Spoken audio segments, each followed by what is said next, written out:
स्वागत है आपके अपनी YouTube channel excellence by APS पर। मैं एपीएस आपका स्वागत करता हूं। आज हम डिस्कस करने वाले हैं जवाहर नवोदय विद्यालय प्रवेश परीक्षा कक्षा 6 के बारे में। ये जो सॉल्व पेपर है वो 2007 का सॉल्व पेपर मैं पूरा का पूरा बताने वाला हूं इस वीडियो में। इससे पहले मैं 2021 से 8 तक के सॉल्व पेपर बता चुका हूँ। और ये वीडियोज़ आपने अगर नहीं देखे हैं तो डिस्क्रिप्शन बॉक्स में उनकी लिंक दे रखी है, और प्लेलिस्ट में भी ये वीडियोस प्रोवाइड कराए गए हैं। यूट्यूब की प्लेलिस्ट में जाएंगे तो वहाँ से ये मिल जाएंगी। वहाँ लिखा होगा जवाहर नवोदय विद्यालय या JNV एंट्रेंस एग्ज़ाम 2022 करके वहाँ लिखा होगा, तो वहाँ से आप देख सकते हैं। तो ये क्वेश्चन मोस्ट इम्पोर्टेंट क्वेश्चन है। अगर इन क्वेश्चंस को प्रिपेयर कर लेते हैं, बहुत सारे क्वेश्चन यहाँ से रिपीट होते हैं आपके एंट्रेंस एग्ज़ाम में, इसलिए मैं आपको ये क्वेश्चंस करा रहा हूँ और एक पैटर्न पता चल जाता है पेपर किस टाइप का आता है, किस तरह के इसमें क्वेश्चन पूछे जाते हैं। यहाँ से 50 से 60% आपका फिगर वाले क्वेश्चन रहते हैं, और 25% मैथ का और 25% अनुच्छेद यानी कि आर्टिकल के क्वेश्चन रहते हैं। तो आइए करते हैं क्वेश्चंस को। तो उससे पहले यदि आपने वीडियो को लाइक नहीं किया तो वीडियो को लाइक कर दें, और चैनल को सब्सक्राइब नहीं किया तो चैनल को सब्सक्राइब कर दें, और बेल आइकन को दबाना ना भूलें, जिससे कि वीडियो सबसे पहले आपके पास पहुंच सके। और दोस्तों भी ज़्यादा शेयर ज़रूर करें। हमें डायरेक्शन यहाँ दे रखी है, 3 चित्र एक समान है और चौथा चित्र उससे भिन्न है। तो भिन्न चित्र को आपको फाइंड करना है। तो क्वेश्चन नंबर फर्स्ट यहाँ आपको दे रखा है, तो इसका जो राइट आंसर ऑप्शन डी इसका, तो इसका जो राइट आंसर है यहाँ पे D option right answer. Question number second यहाँ पे दे रखा है, तो सेकंड का राइट आंसर है ऑप्शन डी, इसका राइट आंसर है। क्वेश्चन नंबर थर्ड का जो राइट आंसर है वो है आपका ऑप्शन बी, यहाँ पे राइट आंसर है। Next question number four, question number 4 का जो राइट आंसर है वो है आपका ऑप्शन बी, इसका राइट आंसर है। क्वेश्चन नंबर 5 दे रखा है, तो 5 का जो राइट आंसर बनने वाला है वो है आपका ऑप्शन सी, ये राइट आंसर है। फिर यहाँ पे क्वेश्चन नंबर 6 आपको दे रखा है, तो 6 का राइट आंसर क्या बनेगा, वो है ऑप्शन सी, इसका सही आंसर। क्वेश्चन नंबर 7 का जो राइट आंसर है ऑप्शन सी इसका सही आंसर है। नेक्स्ट यहाँ पे क्वेश्चन नंबर 8 दे रखा है, तो क्वेश्चन नंबर 8 का जो राइट आंसर बनेगा ऑप्शन सी इसका सही आंसर है। क्वेश्चन नंबर 9 का जो राइट आंसर है ऑप्शन बी इसका सही आंसर है। क्वेश्चन नंबर 10 दे रखा है, तो क्वेश्चन नंबर 10 का जो राइट आंसर है ऑप्शन बी इसका सही आंसर है। इस नेक्स्ट अब यहाँ पे हमें डायरेक्शन दे रखी थी, इसके सिमिलर आकृति को हमें ढूंढना है इस चित्र में, ठीक है। तो यहाँ से क्वेश्चंस को करते हैं। यदि आपको इनकी PDF चाहिए तो कमेंट सेक्शन में आप मैसेज कर सकते हैं, मैं आपको PDF इनकी प्रोवाइड करा दूंगा। क्वेश्चन नंबर 11 दे रखा है, तो इसके सिमिलर जो आकृति फाइंड करनी है, तो इसका जो राइट आंसर है ऑप्शन सी, इसका राइट आंसर है। क्वेश्चन नंबर 12 का जो राइट आंसर है ऑप्शन ए, इसका सही आंसर है। क्वेश्चन नंबर 13 का जो राइट आंसर है वो है आपका ऑप्शन डी, इसका सही आंसर है। Next question number 14 question number 14 का जो राइट आंसर है वो है आपका ऑप्शन बी, इसका सही आंसर है। क्वेश्चन नंबर 15 का जो राइट आंसर है वो है आपका ऑप्शन सी, इसका सही आंसर है। क्वेश्चन नंबर 16 का जो राइट आंसर वो है आपका ऑप्शन डी, इसका सही आंसर है। क्वेश्चन नंबर 17 का जो राइट आंसर है ऑप्शन सी, इसका सही आंसर है। क्वेश्चन नंबर 18 का जो राइट आंसर है ऑप्शन ए, इसका सही आंसर है। क्वेश्चन नंबर 19 का जो राइट आंसर है 19 का यहाँ पे ऑप्शन ए करेक्ट आंसर है। क्वेश्चन नंबर 20 का जो राइट आंसर है ऑप्शन बी, इसका सही आंसर है। फिर यहाँ पे आपको ये दे रखा है क्वेश्चन नंबर 21 से, तो यहाँ पे ये बताया गया है कि एक एक पार्ट इसका अनकम्प्लीट है, तो इसमें कौन सा फिगर रखा जाए कि ये पार्ट कंप्लीट हो जाए। क्वेश्चन नंबर 21 का जो राइट आंसर है ऑप्शन सी, इसका सही आंसर है। क्वेश्चन नंबर 22 का जो राइट आंसर है ऑप्शन ए इसका सही आंसर है। क्वेश्चन नंबर 23 का जो राइट आंसर है ऑप्शन डी, इसका सही आंसर है। क्वेश्चन नंबर 24 का जो राइट आंसर है ऑप्शन बी, इसका सही आंसर है। क्वेश्चन नंबर 25 का जो राइट आंसर है वो है आपका ऑप्शन ए, सही आंसर है। नेक्स्ट क्वेश्चन नंबर 26 का जो राइट आंसर है वो है आपका ऑप्शन ए, इसका सही आंसर है। नेक्स्ट क्वेश्चन नंबर 27 का जो राइट आंसर है यहाँ पे ऑप्शन ए, इसका सही आंसर है। क्वेश्चन नंबर 28 का जो राइट आंसर ऑप्शन सी, इसका सही आंसर है। क्वेश्चन नंबर 29 का जो राइट आंसर ऑप्शन डी इसका सही आंसर है। क्वेश्चन नंबर 30 का जो राइट आंसर ऑप्शन सी, इसका सही आंसर है। फिर यहाँ पे और डायरेक्शन दे रखी है, जिस प्रकार एक क्रम में ये चल रहे हैं, तो इसके जैसे एक से फर्स्ट से सेकंड में क्या चेंज आया, सेकंड से थर्ड में क्या चेंज आया, अब थर्ड से फोर्थ में क्या चेंज आएगा, ये बताना है। तो क्वेश्चन नंबर 31 का जो राइट आंसर है ऑप्शन डी, इसका सही आंसर है। क्वेश्चन नंबर 32 का जो राइट आंसर है वो है ऑप्शन ए, इसका सही आंसर है। नेक्स्ट क्वेश्चन नंबर 33 का जो राइट आंसर है ऑप्शन सी इसका सही आंसर है। क्वेश्चन नंबर 34 का जो राइट आंसर है ऑप्शन बी इसका सही आंसर है। क्वेश्चन नंबर 35 का जो राइट आंसर है ऑप्शन ए इसका सही आंसर है। नेक्स्ट क्वेश्चन नंबर 36 का जो यहाँ पे राइट आंसर बनने वाला है वो है आपका ऑप्शन बी इसका सही आंसर है। क्वेश्चन नंबर 37 का जो राइट आंसर यहाँ पे बनेगा वो है आपका ऑप्शन डी यहाँ पे करेक्ट आंसर है। फिर यहाँ पे क्वेश्चन नंबर 38 दे रखा है, 38 का जो राइट आंसर बनेगा वो है आपका ऑप्शन डी यहाँ पे राइट आंसर है। क्वेश्चन नंबर 39 का जो राइट आंसर बनेगा वो है आपका ऑप्शन बी यहाँ पे करेक्ट आंसर है। एंड क्वेश्चन नंबर 40 का जो यहाँ पे राइट आंसर बनेगा वो है आपका ऑप्शन ए इसका करेक्ट आंसर है। फिर यहाँ पे निर्देश दे रखा है हमको, निम्नलिखित प्रत्येक प्रश्नों में पहली आकृति का संबंध दूसरी आकृति से, उसी प्रकार तीसरी आकृति का संबंध चौथी आकृति से हो सकता है, किस तरह से। तो क्वेश्चन नंबर 41 जो है आपको दे रखा है, ये कई बार रिपीट हो रखा है आपका क्वेश्चन, तो इसका जो राइट आंसर है ऑप्शन डी जो है ना इसका करेक्ट आंसर है। फिर नेक्स्ट क्वेश्चन नंबर यहाँ पे 42 दे रखा है, 42 का जो राइट आंसर बनेगा वो है आपका ऑप्शन सी इसका सही आंसर है। नेक्स्ट क्वेश्चन नंबर 43 यहाँ पे दे रखा है, तो 43 का जो यहाँ पे राइट आंसर बनेगा वो है आपका ऑप्शन सी इसका सही आंसर है। क्वेश्चन नंबर 44 दे रखा है, 44 का जो राइट आंसर बनेगा ऑप्शन ए इसका सही आंसर है। फिर यहाँ पे क्वेश्चन नंबर 45 दे रखा है, तो 45 का जो यहाँ पे राइट आंसर बनेगा ऑप्शन ए इसका सही आंसर है। क्वेश्चन नंबर 46 का जो यहाँ पे राइट आंसर है ऑप्शन सी इसका सही आंसर है। क्वेश्चन नंबर 47 यहाँ पे दे रखा है, तो 47 का जो राइट आंसर बनेगा ऑप्शन ए इसका सही आंसर है। क्वेश्चन नंबर 48 का जो राइट आंसर है ऑप्शन बी इसका सही आंसर है। क्वेश्चन नंबर यहाँ पे 49 दे रखा है, 49 का जो करेक्ट आंसर है वो है आपका यहाँ पे ऑप्शन सी इसका सही आंसर है। क्वेश्चन नंबर 50 का जो राइट आंसर है ऑप्शन बी इसका सही आंसर है। नेक्स्ट फिर यहाँ पे अधूरी आकृति वाले चित्र दे रखे हैं, इनमें कौन से चित्र यहाँ पे फिट किए जाए कि ये आकृति जो है ना पूर्ण हो जाए। तो क्वेश्चन नंबर 51 का जो यहाँ पे राइट आंसर बनेगा उसको देख लेते हैं यहाँ से। क्वेश्चन नंबर 51 का जो राइट आंसर है ऑप्शन सी इसका सही आंसर है। क्वेश्चन नंबर 52 का जो राइट आंसर है ऑप्शन ए इसका सही आंसर है। नेक्स्ट क्वेश्चन नंबर 53 यहाँ पे दे रखा है, 53 का जो करेक्ट आंसर बनने वाला है वो है ऑप्शन ए इसका सही आंसर। क्वेश्चन नंबर 54 का जो राइट आंसर बनेगा ऑप्शन बी इसका सही आंसर है। नेक्स्ट क्वेश्चन नंबर 53 यहाँ पे दे रखा है, 55 का जो राइट आंसर है वो है आपका ऑप्शन डी इसका सही आंसर है। नेक्स्ट क्वेश्चन नंबर 56 दे रखा है, तो 56 का जो राइट आंसर बनेगा वो है आपका यहाँ पे ऑप्शन बी इसका सही आंसर है। नेक्स्ट क्वेश्चन नंबर 57 यहाँ पे दे रखा है, तो 57 का जो करेक्ट आंसर बनेगा वो है ऑप्शन सी इसका सही आंसर है।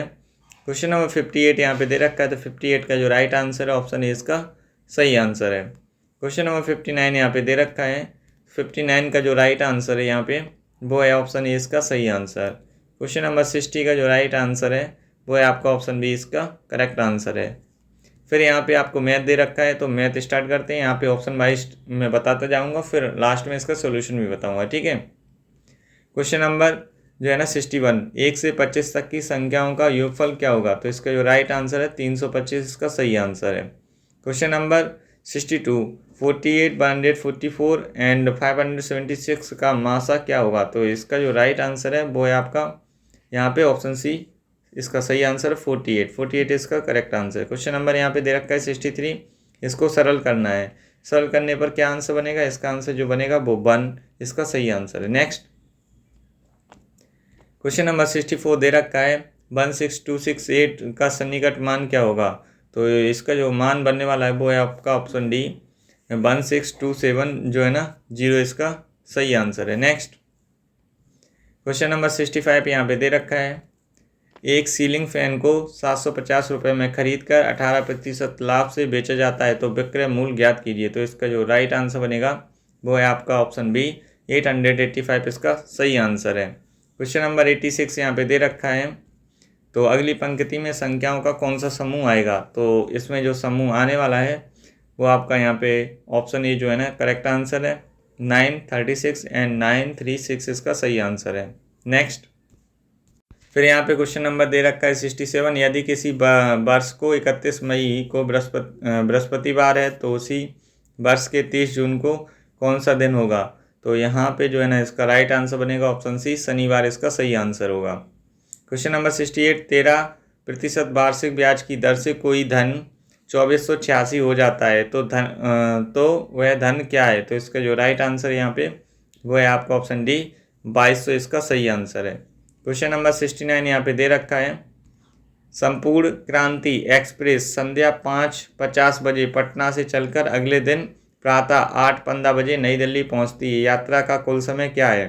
तो इसका जो राइट आंसर है वो है आपका है ना ऑप्शन सी 14 घंटे 25 मिनट इसका सही आंसर है। नेक्स्ट फिर क्वेश्चन नंबर यहाँ दे रखा है 70, ग्राफ का अध्ययन करके बताइए कि अंग्रेजी में कितने प्रतिशत छात्र जो है ना उत्तीर्ण हुए हैं। तो यहाँ पे जो इसका राइट आंसर है वो है आपका ऑप्शन बी इसका सही आंसर 37.5% इसका सही आंसर है। नेक्स्ट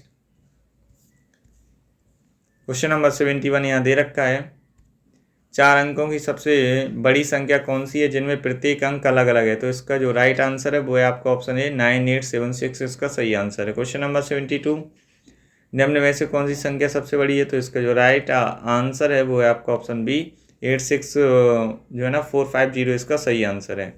क्वेश्चन नंबर 73 यहाँ पे दे रखा है, 4006 4055 44004 एंड 4444 का योगफल क्या होगा? तो इसका जो राइट आंसर ऑप्शन सी इसका सही आंसर है 52509 इसका सही आंसर होगा। एडिटेशन फाइंड करना है इसका। क्वेश्चन नंबर 74, किस संख्या में 17 से भाग देने पर भागफल 23 और शेषफल जो है ना 7 बचता है? तो इसका जो राइट आंसर है ऑप्शन डी इसका सही आंसर है 398 इसका सही आंसर है। नेक्स्ट क्वेश्चन नंबर 75, 5618 और 3845 में और क्या जोड़ना चाहिए जिससे प्राप्त योगफल 12850 हो जाए? तो इसका जो राइट आंसर है ऑप्शन ए इसका सही आंसर है 3387 इसका सही आंसर। क्वेश्चन नंबर 76, 2408 इंटू में 200 बराबर है। तो इसका जो राइट आंसर ऑप्शन सी इसका सही आंसर है 481600 इसका सही आंसर। क्वेश्चन नंबर 77, 1/125 का वैल्यू कितना होगा? तो इसका जो मान है वो आपका यहाँ पे ऑप्शन सी इसका करेक्ट आंसर 0.008 इसका सही आंसर है। क्वेश्चन नंबर 78, 5 माइनस का 2 1/2 माइनस का 3/4 प्लस का 3 1/2 माइनस का 1/4 इसका जो है ना राइट आंसर क्या होगा? तो इसका जो राइट आंसर है वो 5 1/2 इसका सही आंसर है। क्वेश्चन नंबर 79, यदि 3 संख्याओं का गुणनफल 7980 है तो जिनमें 2 संख्याओं का गुणनफल 228 है तो तीसरी संख्या क्या होगी? तो इसका जो राइट आंसर बनेगा वो है आपका ऑप्शन डी 35 इसका सही आंसर है। क्वेश्चन नंबर 80 यहाँ पे दे रखा है, 0.05 प्रतिशत का मान क्या होगा? तो इसका जो राइट आंसर है वो है आपका ऑप्शन ए 0.005 जो है ना इसका सही आंसर है। नेक्स्ट फिर यहाँ पे ये अनुच्छेद दे रखे हैं तो अनुच्छेद को हम है ना रीड कर लेंगे, फिर इसके क्वेश्चन को करेंगे, तो ध्यान से सुनते जाना है। पूर्वी तिमोर की जनता को उम्मीद है कि राष्ट्रपति पद के रूप में जोस रॉमस होर्टा के हाथ में शासन की बागडोर पहुंचने से देश में शांति स्थापना की कोशिश को बल मिलेगा। पूर्वी तिमोर भले ही छोटा सा देश है लेकिन हरोटा का अंतर्राष्ट्रीय कद काफ़ी बड़ा है और इंडोनेशियाई शासन से देश की मुक्ति के लिए उन्होंने अपनी लेखनी के माध्यम से करीब 25 साल तक शांतिपूर्ण सतत संघर्ष जारी रखा है। इस उल्लेखनीय कार्य के लिए हरोटा को वर्ष 1996 में नोबेल शांति पुरस्कार से सम्मानित किया गया। हरोटा कहते हैं कि देश में एकता और शांति स्थापना और लोकतंत्र को मजबूत करना उनकी पहली प्राथमिकता है। नेक्स्ट इनके क्वेश्चन दे रखे हैं तो क्वेश्चन को है ना सही आंसर फाइंड करते हैं इनके। तो शासन की बागडोर जोस रमोस होर्टा द्वारा संभालने के बाद उनसे पूर्वी तिमोर की जनता की क्या अपेक्षा है? तो इसका जो राइट आंसर ऑप्शन सी इसका सही आंसर, उनके द्वारा देश में शांति बहाली की प्रक्रिया मजबूत होगी। क्वेश्चन नंबर 82, श्री हरोटा को अंतर्राष्ट्रीय स्तर कद जो है ना बड़ा है, इसका जो है ना सही आंसर है बी ऑप्शन। क्वेश्चन नंबर 83, पूर्वी तिमोर किस देश के शासन के अधीन है? तो ये जो है ना इंडोनेशिया के अधीन है, डी ऑप्शन इसका सही आंसर है। क्वेश्चन नंबर 84, हरोटा को किस वर्ष के लिए वर्ष 1996 में नोबेल शांति पुरस्कार से सम्मानित किया गया था। तो इसका जो राइट आंसर है ऑप्शन ए इसका सही आंसर है। विदेशी शासन के विरुद्ध शांतिपूर्ण संघर्ष के लिए इसका सही आंसर है। क्वेश्चन नंबर 85 जो है ना इसका, पूर्वी तिमोर कैसा देश है? तो इसका जो राइट आंसर है वो है आपका ऑप्शन ए इसका छोटा, इसका सही आंसर है। फिर यहाँ पे और दे रखा है अनुच्छेद, इसको पढ़ते हैं, ध्यान से सुनते जाना है और फिर इसके आंसर्स को करेंगे। प्रत्येक व्यक्ति के जीवन में परीक्षा के अनेक अवसर आते रहते हैं जिनमें व्यक्ति सफल और असफल होते रहते हैं। महत्व इस बात का नहीं है कि सफल होने के लिए कितने कम या अधिक हैं अथवा असफल होने वाले कितने अधिक या कम है, वरना प्रश्न उठता है कि कितने व्यक्ति ऐसे हैं जो इस स्थिति में भी दृढ़ रह सकते हैं। दुर्बल तो वे नहीं जो गरीब और कमज़ोर हैं, वरना वे व्यक्ति जो लोभ और प्रलोभन के वशीभूत होकर कौड़ियों के भाव अपने अनमोल चरित्र को बेच डालते हैं और समाज के सामने अपनी साफ सुथरी छवि को मालिन कर डालते हैं। ऐसे तत्कालीन लाभ प्राप्त करने वाले व्यक्ति उस लोभी और अदूरदर्शी मक्खी की भांति हैं जो चाशनी के लोभ को ना सवरण कर सकने के कारण अपने प्राणों की आहुति दे देती हैं। मृत्यु को प्राप्त होना तो प्रकृति है, किंतु लोभी प्रवृत्ति वाले व्यक्ति की शारीरिक मृत्यु के साथ ही उसके चरित्र का भी पतन हो जाता है। काम, क्रोध, मद, लोभ आदि मानव विकारों के लोभ सबको प्रबल मानव विकारों हैं जो पाप का मूल है। व्यक्ति लोभ अथवा प्रलोभन में लिप्त रहने के कारण तरह तरह के अनर्थ करने लगता है। लोभ व्यक्ति की कामनाओं की पूर्ति कभी नहीं होती, वह सदैव उस अगाध सिंधु की तरह अतृप्त ही रहता है जो अनगिनत नदियों द्वारा लाई गई अपार जल राशि को अपने में ही समेटता रहता है। यदि ऐसे व्यक्तित्व की कामनाओं के अनुरूप आवश्यकताओं की पूर्ति की प्रार्थना प्रभु स्वीकार भी कर लें, तब भी लोभी व्यक्ति रेगिस्तान की तपती हुई रेत के सामने ही अतृप्त रहता है, जैसे मेघ अपार जलराशि उड़ेलने पर भी उसकी प्यास बुझा सकने में अक्षम है।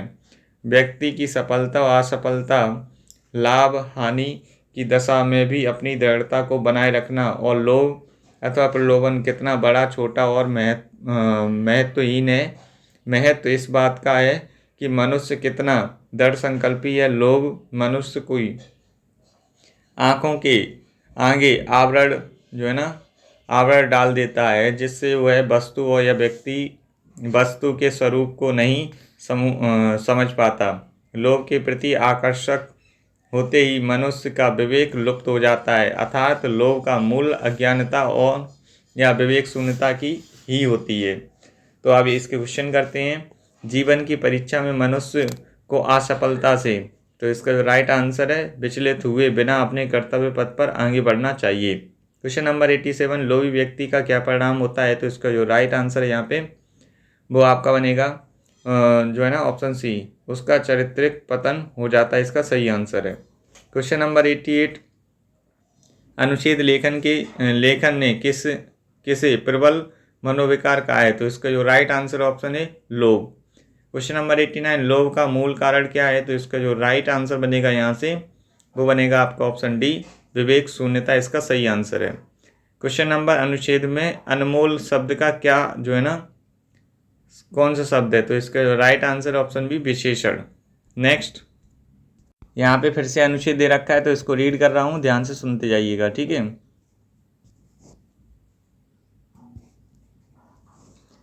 यह तो साधक की अंतर रुचि पर निर्भर करेगा कि वह प्रभु को किस रूप में स्वीकार करे, प्रभु ने के किस नाम पर उसको परम विश्वास हो जाए। सच्चाई तो यही है कि सभी नाम प्रभु के हैं और सभी रूप प्रभु के हैं। ये बातें उन महापुरुषों की हैं जो ईश्वर के बताए रास्ते पर चले और उसमें इतनी गहराई पर चले गए कि जीवन की वास्तविकता को जान गए।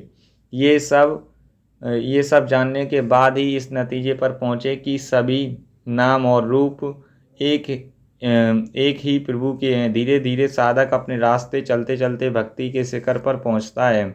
हमारी जिस पर आस्था होती है हम उसी की महिमा का गुणगान करते हैं। कहावत है कि अनुभवी और महान पुरुष जिस रास्ते पर चले हैं उसी पर चलना चाहिए, क्योंकि उन्होंने दुनिया और समाज को अच्छे ढंग से देखा है। तब संत पुरुष अपने रास्ते पर चलने पर प्राप्त अनुभवों को बताते हैं और उस रास्ते में जो रोचक बिंदु आए उनका वर्णन भी करते हैं। तब मंजिल पर चलने वाले का उत्साह और बढ़ता है और साथ ही साथ ज्ञानवर्धक भी होता रहता है। ऐसे ही यात्री भक्त कहलाते हैं। इसी प्रकार संत पुरुषों के अनेक अनुयायी बन जाते हैं। फिर वे सभी अनुसरण करने वाले जिस रास्ते पर चलते रहते हैं वह प्रेम पथ कहलाता है। जो साधक प्रेम पथ को पकड़ते हैं वह मंजिल को आसानी से पा लेते हैं। जो रास्ता भटक जाते हैं वे कभी लक्ष्य को प्राप्त नहीं कर पाते। इसीलिए कहा गया है कि प्रभु का नाम और स्वरूप सब एक ही है। इसीलिए संतों में हमेशा शिक्षा दी जाती है, उसी में एकनिष्ठ होकर आगे बढ़ना है, तभी जीवन में निश्चित रूप से सफलता और मंजिल मिलेगी। मानव जीवन का आदर्श यही है कि भौतिक जगत की सुविधाओं के आकर्षण में फंसकर व्यक्ति औचित्य एवं विवेकपूर्ण की अनदेखी करता रहता है, जिसका परिणाम तमाम समस्याओं के रूप में उसके सामने आता है, जिनसे निजात पाने के प्रयास में उसकी पूरी उम्र चली जाती है और जहाँ बना रहता है। मनुष्य चाहे तो अपने हृदय की बात सुनकर अपने मस्तिष्क से सामंजस्य बैठाए, क्योंकि हृदय भावुक होता है। इस तरह जीवन पथ पर चलने से प्रभु अवश्य मदद करेंगी, बशर्ते उनका स्मरण सच्चे मन से किया जाए। अब इसके क्वेश्चन को यहाँ से कर लेते हैं। भगवान को स्वीकार करना किस पर निर्भर करता है? तो इसका जो राइट आंसर है साधक ही आंतरिक अभिरुचि पर। क्वेश्चन नंबर 92, हम किसकी महिमा का गुणगान करते हैं? जिस पर हमारा विश्वास होता है उसी की महिमा का हम गुणगान करते हैं। क्वेश्चन नंबर यहाँ पे दे रखा है 93, तो प्रेम मार्ग पर चलने वाले साधक हैं, तो इसका जो राइट आंसर है आसानी से अपना इष्ट प्राप्त कर लेते हैं। क्वेश्चन नंबर 94, भौतिक जगत की सुविधाओं के आकर्षक में मनुष्य किसकी अनदेखी कर देता है? तो इसका राइट आंसर ऑप्शन डी, औचित्य एवं विवेक की। क्वेश्चन नंबर 95, अनुच्छेद में प्रयुक्त अंतर शब्द का अर्थ होता है, तो इसका जो राइट आंसर है भीतरी, इसका सही आंसर है। फिर यहाँ पे अनुच्छेद दे रखा है तो इसको भी ध्यान से पढ़ लेते हैं और फिर इसके क्वेश्चन को करेंगे। जीव परमात्मा का ही चेतन अंश है। प्रभु ही जीवन के रूप में शरीर में निवास करते हैं। प्रभु जीव के शरीर का निर्माण कर उसे गतिमान एवं क्रियाशील बनाने हेतु स्वयं उस शरीर में प्राण रूप में विराजमान रहते हैं। यह तत्व जानते हुए भी हमें लोक व्यवहार करना चाहिए, इसी में अपना जगत कल्याण नियत है। गोस्वामी तुलसीदास ने भी कहा है, ईश्वर अंश जीव अविनाशी।